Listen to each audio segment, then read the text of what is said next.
அஸ்ஸலாமு அலைக்கும் வரஹ்மத்துல்லாஹி தஆலா பரகாத்துஹு. கனிமிக்க அல்லாஹ்வின் நல்லடியார்களே, அல்லாஹ் சுப்ஹானஹு வ தஆலா நமக்கு நிறைய நியமத்துக்களை கொடுத்துருக்கான். வாழ்க்கையில ஏராளமான நியமத்துக்களை நம்ம அனுபவிக்கிறோம். அந்த நியமத்துக்கள்ல ஆக சிறந்த நியமத்து எது தெரியுமா? ஆரோக்கியம் தான்.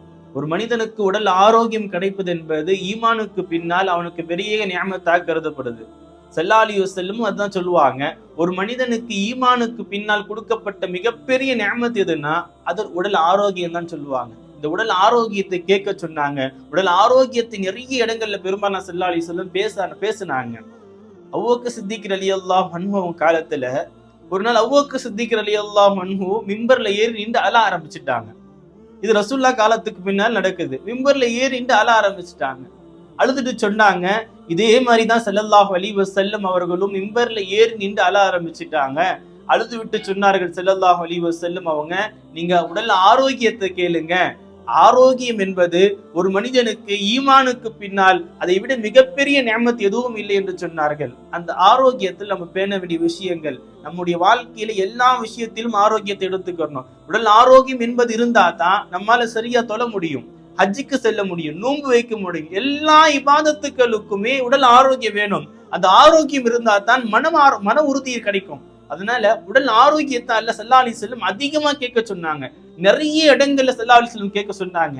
ஒரு சமயம் சஹாபாக்கள் கிட்ட இப்படி சொன்னாங்க, சஹாபாக்கள் கிட்ட ஸல்லல்லாஹு அலைஹி வஸல்லம், அதானுக்கும் இகாமத்துக்கும் மத்தியில் உள்ள ஒரு நேரம் இருக்குல்ல, அந்த நேரத்துல அல்லாஹ் உங்களுடைய துவாக்களை ஏற்றுக்கொள்கிறான் என்று சொன்னவுடன் சஹாபாக்கள் கேட்டாங்க, யா ரசூலுல்லாஹ், அப்படிப்பட்ட ஒரு நேரமா? எப்படிப்பட்ட நேரத்தை ஸல்லல்லாஹு அலைஹி வஸல்லம் சொல்றாங்க? உங்கள் துவா அங்கீகரிக்கப்படக்கூடிய நேரம் என்று ஸல்லல்லாஹு அலைஹி வஸல்லம் சொல்றாங்க. அங்க சஹாபாக்கள் கேட்டாங்க, யா ரசூலுல்லாஹ், அந்த நேரத்துல என்ன துவா அல்லாஹ்விடத்துல கேட்கலாம் அப்படின்னு கேட்கும் பொழுது ஸல்லல்லாஹு அலைஹி வஸல்லம் சொன்னாங்க, நீங்கள் உடல் ஆரோக்கியத்தை கேளுங்கன்னாங்க. அப்பாஸ் ரலியல்லாஹு அன்ஹு ஸல்லல்லாஹு அலைஹி வஸல்லம் கேட்பாங்க, யா ரசூலுல்லாஹ், அல்லிம்னி ஷைஅன், ஏதாவது ஒரு விஷயத்தை கத்துத்தாருங்க, நான் அல்லாஹ் கிட்ட கேட்கறதுக்குன்னு சொல்லி அப்பாஸ் ரலியல்லாஹு கேட்பாங்க. இந்த ஹதீஸ் அப்பாஸ் ரலியல்லாஹு சொல்றாங்க. நான் ஸல்லல்லாஹு அலைஹி வஸல்லம் கேட்டேன். அப்போ ஸல்லல்லாஹு அலைஹி வஸல்லம் எனக்கு ஆஃபியத்தை கேளுங்க, உடல் ஆரோக்கியத்தை கேளுங்கன்னாங்க. மக்கஸ்து ஐயாமன், நான் கொஞ்ச நாள் கழிச்சு போய் ஸல்லல்லாஹு அலைஹி வஸல்லம் இதே கேள்வியை கேட்டேன், யா ரசூலுல்லாஹ், அல்லிம்னி ஷைஅன், எனக்கு ஒரு விஷயத்தை கத்துத்தாருங்களேன், நான் அல்லாஹ்விடத்துல கேட்கிறதுன்னு கேட்டேன். அப்போ அப்பாஸ் ரலியல்லாஹு ஸல்லல்லாஹு அலைஹி வஸல்லம் சொன்னாங்க, நீங்க ஆஃபியத்தை கேளுங்கன்னு. இதே போன்று மூன்றாவது முறையும் அப்பாஸ் ரலியல்லாஹு போறாங்க, யா ரசூலுல்லாஹ், அல்லிம்னி ஷைஅன், எனக்கு ஏதாவது ஒரு விஷயத்தை கத்துத்தாங்களேன்னு கேட்கும் பொழுது ஸல்லல்லாஹு அலைஹி வஸல்லம் சொன்னாங்க, அப்பாஸ் ரலியல்லாஹு அன்ஹுவுக்கு நீங்க உடல் ஆரோக்கியத்தை கேளுங்க, துனியாவிலும் ஆகிரத்திலும் உடல் ஆரோக்கியத்தை கேளுங்கன்னாங்க. ஆரோக்கியம் இல்லைன்னா நம்முடைய இபாதத்துக்கள் தடப்படுது, நம்முடைய இபாதத்துக்கள் செய்ய முடியாது. அல்லாஹ்வுக்கு சஜ்தா செய்வதற்குண்டான பாக்கியம் உடல் ஆரோக்கியம் இருந்தா தான் செய்ய முடியுது. ஹஜ்ஜுக்கு செல்லணும்னா உடல் ஆரோக்கியம் வேணும், நோன்பு வைக்கணும்னா உடல் ஆரோக்கியம் வேணும். சில சந்தர்ப்பங்களில் உடல் ஆரோக்கியங்கள் இபாதத்துக்கள் பாதிக்கும் என்றால், இபாதத்துக்களின் மூலமாக உடல் ஆரோக்கியம் பாதிக்கும்னா அந்த இபாதத்துக்களிலும் சில சலுகைகள் அல்லாஹ் தர்றான். உதாரணத்துக்கு, நோன்பு வைக்கணும் ரமலானுடைய மாதத்துல, அந்த நேரத்துல ஒருத்தருக்கு நோய் வந்துடுச்சுன்னா, நோய் வாய்ப்பட்டு இருக்காருன்னா, இப்போ மற்ற நேரத்தில் நோன்பு வச்சுக்கலாம். ஏன்? அந்த நோயோடு நீங்கள் நோன்பு வைத்தால் உங்களுக்கு அந்த நோய் கூடினா அந்த நேரத்துல சலுகை இருக்கு. ஒழு செய்ய முடியல, ஒழு செஞ்சா ஏதாவது நோய் வந்துடும், பெரிய நோயில மாட்டிக்கிறோம்னா அப்போ தைமம் செஞ்சுக்கலாம். ஏன்? அந்த நோயின் அந்த இபாதத்தின் மூலமாக நோய் அதிகமாகிடும், உடல் பாதிக்கப்படும்னா அதற்கும் சலுகை தருது இஸ்லாம். இப்படி உடல் ஆரோக்கியத்தை பேணக்கூடிய விஷயத்துல எல்லா விதத்திலும் ஸல்லல்லாஹு அலைஹி வஸல்லம் உடல் ஆரோக்கியத்தை பத்தி கேட்க சொல்லுவாங்க. அப்துல்லாஹ் இப்னு அம்ர் இப்னு ஆஸ் ரலியல்லாஹு அன்ஹு அவங்க எப்படிப்பட்ட சஹாபினா, ஒரு வாலிப சஹாபி. ஒரு நாளைக்கு ஒரு குர்ஆன் முடிப்பாங்களாம் அவங்க. ஒரு நாளைக்கு ஒரு குர்ஆன் முடிக்கக்கூடிய அப்துல்லாஹ் இப்னு அம்ர் இப்னு ஆஸ் ரலியல்லாஹு அன்ஹுடைய பழக்கம் என்னன்னா, இரவு முழுக்க நின்று தொழுவாங்க, பகல் முழுக்க நோன்பு வைப்பாங்க. இப்படியா அவங்களுடைய வாழ்க்கையை கழிச்சுக்கிட்டு இருக்கும்போது ஸல்லல்லாஹு அலைஹி வஸல்லம் இந்த செய்தி போகுது. ஸல்லல்லாஹு அலைஹி வஸல்லம் கூப்பிட்டு கேட்டாங்க, நான் கேள்விப்பட்ட செய்தி உண்மையா? நீங்க இரவு முழுக்க நின்று தொழுறீங்களாமே, நீங்க நோன்பு வைக்கிறீங்களாமே பகல் முழுக்க, மாசம் முழுக்க இப்படி நடக்குதாமேன்னு சொல்லி நான் கேள்விப்பட்டனே, அந்த செய்தி உண்மையான்னு கேட்கறாங்க. ஆமா யா ரசூலுல்லாஹ்னு சொன்ன உடனே ஸல்லல்லாஹு அலைஹி வஸல்லம், அப்படி செய்யாதீங்க, மாசத்துல 3 நாள் நோன்பு வையுங்க, இரவு நேரத்தை 3ஆ பிரிச்சு அதுல ஒரு பங்கை தொழுங்கன்னாங்க. நம்முடைய இபாதத்து கூட நம்முடைய ஆரோக்கியத்தை கெடுத்துடக்கூடாது. ஸல்லல்லாஹு அலைஹி வஸல்லம் அவ்வளவு ஆரோக்கியத்தை சொன்னாங்க. இந்த தூக்கம் இருக்குல்ல, இன்னைக்கு நமக்கு நிறைய வாலிபர் இடத்துல அவங்க தூங்குற நேரம் எது தெரியுமா? 3 மணிக்கு மேலதான் தூங்குறது. காலை மகரிப்புல இருந்து இஷால இருந்து எல்லா வக்தையும் விட்டுட்டு இரவு முழுக்க போன்ல பார்த்து இதாவது ஒண்ணு கேம் விளையாடுறது, ரீல்ஸை பார்த்து நேரத்தை கழிச்சு 3 மணிக்கு தூங்குறது. உண்மையா சொல்லணும், ஸல்லல்லாஹு அலைஹி வஸல்லம் சொன்னாங்க, உங்கள் கண்ணுக்கு உண்டான ஹக்கு இருக்கின்றது, உங்கள் உடலுக்கு உண்டான ஹக்கு இருக்கின்றது. ஆக அந்த ஹக்கை எல்லாம் நிறைவேற்ற வேண்டும், அந்த ஆரோக்கியத்தை பேண வேண்டும். அந்த ஆரோக்கியம் இல்லைன்னா இன்னைக்கு பார்க்கணும், அளவா தண்ணி குடிக்கிறவங்க இருக்காங்கங்க. அளவா தான் தண்ணி குடிக்கணும். அவங்க அளவுக்கு மீறி தண்ணி குடிச்சா உடல் பாதிக்கப்பட்டுடும்.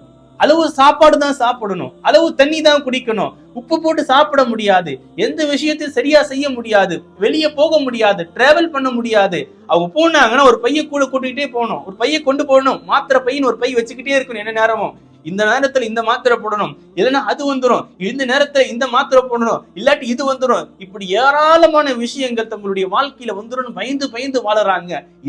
இந்த உடலுடைய நோய்கள்ல இருந்து அல்ல நம்மை பாதுகாக்கணும். இந்த ஆரோக்கியத்தை கேட்க சொன்னாங்க. ஆரோக்கியம் என்பது அவ்வளவு முக்கியமான விஷயம். ஸல்லல்லாஹு அலைஹி வஸல்லம், ஒரு நோயாளி நீங்க பாக்குறீங்க, அந்த நோயாளி ஏதாவது ஒரு நோயில பாதிக்கப்பட்டிருக்காருன்னா நீங்க அல்லாஹ்விடத்துல அவருக்கு தெரியாம நீங்க துஆ செஞ்சுக்கிறீங்க. அல்ஹம்துலில்லாஹில்லதி ஆஃபானி மிம்ம இப்தலாக பிஹி. யா அல்லாஹ், இந்த மனிதரை நீ எந்த நோயை கொண்டு சோதித்திருக்கின்றாயோ அதிலிருந்து என்னை நீ பாதுகாத்து இருக்கின்றாய். ஓ ஃபல்லலனி அலா கஸீரி மிம்மன் ஹலக தஃலீலா. படைத்த படைப்பினங்களில் எல்லாவற்றிலும் என்னை நீ சிறப்பாக்கி வைத்திருக்கின்றாய் என்று ஸல்லல்லாஹு அலைஹி வஸல்லம் இந்த துஆ செய்ய சொன்னாங்க. அந்த மனிதருக்கு கேட்காம அடுத்து சொன்னாங்க, நீங்க இப்படி அந்த நோயை பார்த்து அல்லாஹ்வுக்கு ஷுக்ர் செஞ்சு, யா அல்லாஹ் இந்த நோய் என்னுடைய வாழ்க்கையில இல்ல நீங்க சொல்லி நீங்க துஆ செஞ்சீங்கன்னா லம் யுஸிபுஹு ஸாலிகல் பலா, அந்த நோய் உங்களுக்கு வராதுன்னாங்க.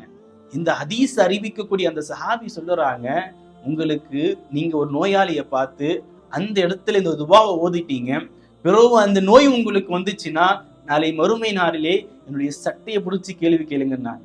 என் சட்டையை பிடிச்சி கேள்வி கேளுங்கன்னாங்க. அவ்வளவு முக்கியமான விஷயம் உடல் ஆரோக்கியம் என்பது. அந்த ஆரோக்கியத்திற்காக வேண்டிய எல்லா இடத்திலும் கேட்கணும். ஒரு சஹாபி ஸல்லல்லாஹு அலைஹி வஸல்லம் சந்திக்க போனாங்க. அவர் நோய்வாய்ப்பட்டு இருந்தாரு. ஸல்லல்லாஹு அலைஹி வஸல்லம் கேட்டாங்க, அல்லாஹ் கிட்ட என்ன கேட்கறீங்க நீங்கன்னு கேட்டாங்க. அப்போ அவர் சொன்னாரு, யா ரசூலுல்லாஹ், எனக்கு ஏதாவது தண்டனைகள் இருந்தா இந்த உலகத்திலே கொடுத்துரு, என்ன மறுமையில பிடிச்சிடாதுன்னு சொல்லி அல்லாஹ் கிட்ட கேட்கறேன்னு சொன்ன உடனே ஸல்லல்லாஹு அலைஹி வஸல்லம் சொன்னாங்க, அப்படி எல்லாம் கேட்காதீங்க, அல்லாஹ்விடத்துல கேளுங்க. ரப்பனா ஆத்தினா ஃபித் துன்யா, யா அல்லாஹ் இந்த உலகத்தில் எனக்கு ஆரோக்கியத்தை கொடு, இந்த உலகத்தில் எனக்கு ஆரோக்கியத்துக்குன்னு கேட்க சொன்னாங்க. ஆரோக்கியம் என்பது அவ்வளவு முக்கியமான ஒரு விஷயம்.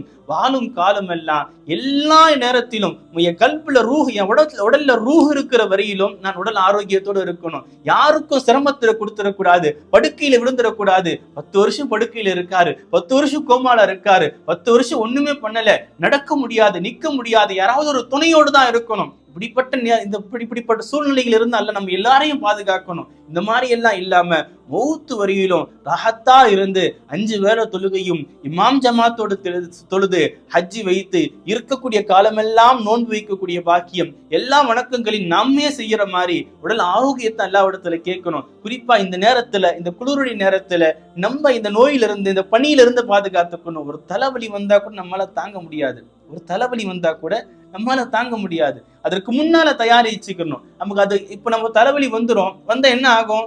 தொழுகை பாதிக்கப்படும், தொழுகை போக முடியாம நேரம், சளி பிடிக்கும், சளி பிடிச்சா என்ன ஆகும்? இப்படி எல்லா விதத்திலையும் இபாதத்துக்களை தடை செஞ்சிடும். ஒரு நோய் வருதுன்னா இபாதத்துக்கெல்லாம் குறையுள்ள இபாதத்துக்கெல்லாம் மாத்திரும்.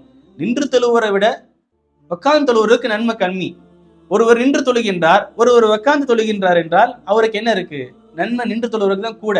ஆக இந்த மாதிரியான நன்மைகளுடைய தராசுகளின் எண்ணிக்கையிலும் குறைச்சிரும் இந்த ஆரோக்கியம் என்பது, உடல் பலவீனம் என்பது. அதனால எல்லா இடத்திலும் நீங்க ஸல்லல்லாஹு அலைஹி வஸல்லம் கேட்க சொன்னாங்க, அல்லாஹும்ம இன்னி அஸ்அலுக அல் அஃப்வ வல் ஆஃபியத ஃபி தீனினா வ துன்யானா.